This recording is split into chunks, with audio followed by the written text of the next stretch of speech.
تغنى بالقرآن. میں رسم میں قرآن کریم کے باب میں کتنے لوگوں کو جگہ جگہ اعتراض ہوتا ہے. آپ دیکھیے کلمہ بسیما ہوں، کلمہ بسیما ہوں قرآن کریم میں 3 بار آیا، لیکن 2 مرتبہ قرآن کریم میں کلمہ سیما کو بغیر الف کے حذف الف سے لکھا ہے، اور تیسری بار کلمہ سیما کو اثبات الف سے لکھا ہے. لوگوں کو اعتراض ہوتا ہے، سوال ہوتا ہے. چنانچہ ایک طبقہ وہ بھی ہوا ہے جو یہ کہہ گیا کہ حضرات صحابہ کرام رضی اللہ تعالیٰ عنہم کو املا کے باب میں اتنی مہارت نہیں تھی، وہ ابتدائی دور تھا. نعوذ باللہ ثم نعوذ باللہ. قرآن کریم کا جو رسم ہے وہ لوح محفوظ کا نقش کیسے کہا جائے؟ حضرات صحابہ کرام رضی اللہ تعالیٰ عنہم کی بالغ نظری دیکھیے. تعریفہم بسیماہم لا يسألون الناس الحافا. ایک بسیماہم تو یہ ایک ہے یعرف المجرمون بسیماہم. یہ 2 بسیما وہ ہیں جو بغیر الف کے لکھے گئے. لکھا ہے لوگوں نے رسم کے اعجاز کی وضاحت کرتے ہوئے لکھا کہ دراصل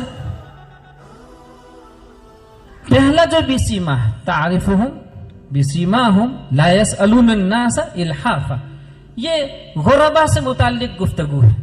اور ظاہر بات ہے غریب گھرانے میں پلا ہوا بچہ جس کے کھانے کا کوئی ٹھکانہ نہیں ہے، جس کے پینے کا کوئی ٹھکانہ نہیں ہے، اس کے یہاں آرام کے لیے وہ اسباب و وسائل نہیں ہے، اس کے برخلاف ایک بہت خوشحال گھرانے کا بچہ ہوتا ہے. دونوں کے چہروں میں فرق ہوتا ہے.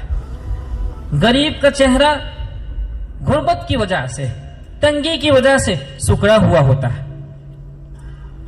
حضرات صحابہ کرام رضی اللہ تعالیٰ عنہم نے کلمہ سیما کے الف کو حذف کر کے اس کلمے کی کتابت کو سکڑا دیا، وہ حال کو بیان کرنے کے لیے کہ وہ اس حال کے لوگ.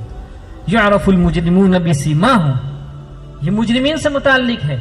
ظاہر بات ہے کوئی مجرم ہوتا ہے اور جب اس کو سزا کا یقین ہوتا ہے تو اس کا چہرہ بجھ جایا کرتا ہے، اس کا چہرہ سکڑ جایا کرتا ہے. چنانچہ حضرات صحابہ کرام رضی اللہ تعالیٰ عنہم نے اس مانوی مناسبت سے اس کلمے کو بھی حذف الف کے ذریعے سکڑا دیا. اور پھر آگے دیکھیے سیماہم فی وجوہہم من اثر السجود. کیا کہیے کہا یہ کن لوگوں کا بیان ہے؟ روز قیامت جب لوگوں کی پیشانیوں پہ نماز کے اثرات ہوں گے اور جب سجدے کے اثر ہوں گے، اللہ کے ہاں ان کے لیے انعامات کو بیان کیا جائے گا. یہ خوشی کا موقع ہے اور خوشی کا چہرہ کھلا ہوا ہوتا ہے.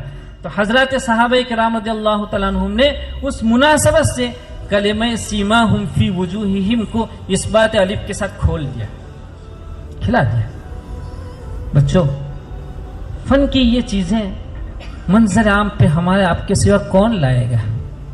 ہمیں اس کی ضرورت ہے کہ ہم اور آپ اس کی کوشش کریں.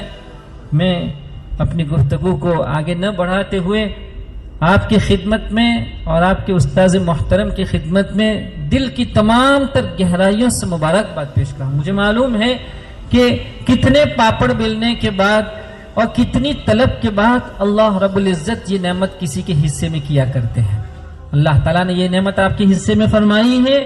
اخیر میں ایک گزارش کر کے اپنی گفتگو کو ختم کروں گا کہ دیکھیے ایسی بافیض درسگاہوں سے بڑی تعداد میں جوان قرات صبا کی تکمیل کے بعد نکلتے ہیں، لیکن ان جوانوں کے باب میں ہمیں اندرونی طور پر یہ شکایت ہے کہ برسوں بیت جانے کے بعد بھی ایک مرتبہ قرات صبا میں اجرا کے ساتھ تلاوت کی توفیق نہیں ہوتی.